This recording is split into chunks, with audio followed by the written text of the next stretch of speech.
चंद्रकांत खैरे बोलतायत, आपण आता थेट पाहूयात. तुम्हाला मी सांगतो की त्यांना माहिती आहे हा कडवट शिवसेना काय, आपण याला काही बोलायला गेलो हा आपल्याला शिवाय देईल, एखाद्याला मारेल पण, आणि इतका कडवट येतो. असा दावा केला जातोय की तुम्ही विजयी होणार आणि तुमच्यासमोर कुणीही उमेदवार असा तगडा नाही, म्हणून अशा वेगवेगळ्या चर्चा घडून आणायचं तुमच्याबद्दल, असंही चर्चा आहे.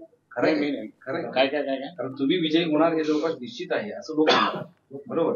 तर ते येऊ काहीतरी वेगळी चर्चा व्हावी तुमच्याबद्दल, शिवसेना उद्धव ठाकरे बद्दल होत आहे, हे त्याच्यासाठी हे सगळे चर्चा सुरू आहे का, ते चालू आहे का? हे असंच असतं अरे, काहीतरी हे करून खैरेंना कसं डावलायचं, कधी हे कसं करायचं काय. पण मी इतका प्रामाणिक आहे, इतका प्रामाणिक की मला माझ्याकडे काहीच नाही, मी आपलं छोट्याशा घरात राहतो.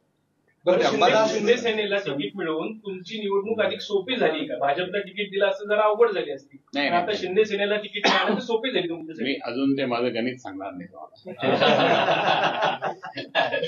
की कोण असेल तर सोपं जाईल, कोण नसेल तर सोपं नसणार. आणि किती मोठा जर माणूस उभा राहिला माझ्या विरोधात, जर साहेबांनी तिकीट दिलं तर मला माहिती की त्याला कसं पाडायचं, आणि त्याला कसं पाडायचं म्हणून त्या ठिकाणी. कारण तुम्हाला माहिती आहे अंतुले साहेब उभे राहिले, त्यावेळेस मित्र एक उमेदवार तर विनोद पाटील उभे राहिले नाही, तो विशेष काय नाही, ते असू दे, तो त्याचा नशीब आजमावल ना.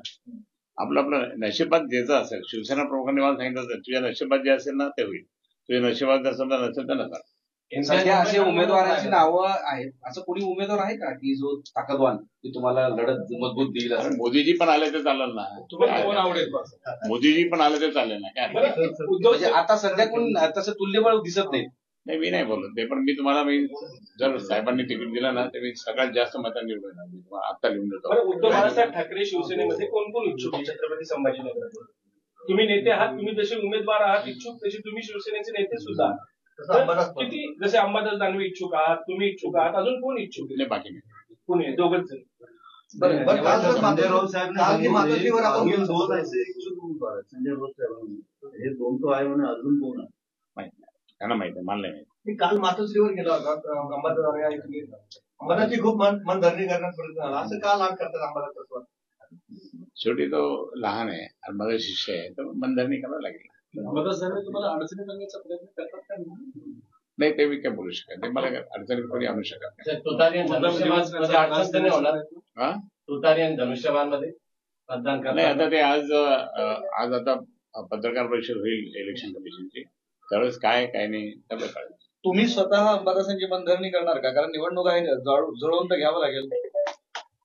काल आम्ही प्रेमाने बोललो त्यांच्याशी, धडाडीचे नेते यांच्याशी बोललो काल, हसत खेळत आम्ही गप्पा पण मारल्या 2 तास दोघं जणांना. आणि त्यावेळेस ते आहे म्हणजे तुमच्यासोबत हसत खेळत एक बोलतात आणि कॅमेऱ्यात एक बोलतात का? असंच वाटतंय का तुम्हाला? त्यांनी हट्ट दूर केला का? म्हणजे हे झाले का, दूर झाले का ते त्यांच्या याच्यापासून स्टँड? असं आहे ना, प्रत्येकाची इच्छा असते, इच्छेला पण आपण आवर काढू शकतो. सर, इम्तियाज मुंबईकडे काय चालणार? मुंबईत उभा राहतो म्हणजे डील केली का भाजपकडून त्याने? त्यांच्या सर्व मुस्लिम बांधवांनी त्याला दूर केलेला आहे, म्हणून त्या ठिकाणी तो दूर झाला. ठीक आहे, धन्यवाद. थँक्यू. चहा कॉफी माशाल्लाह.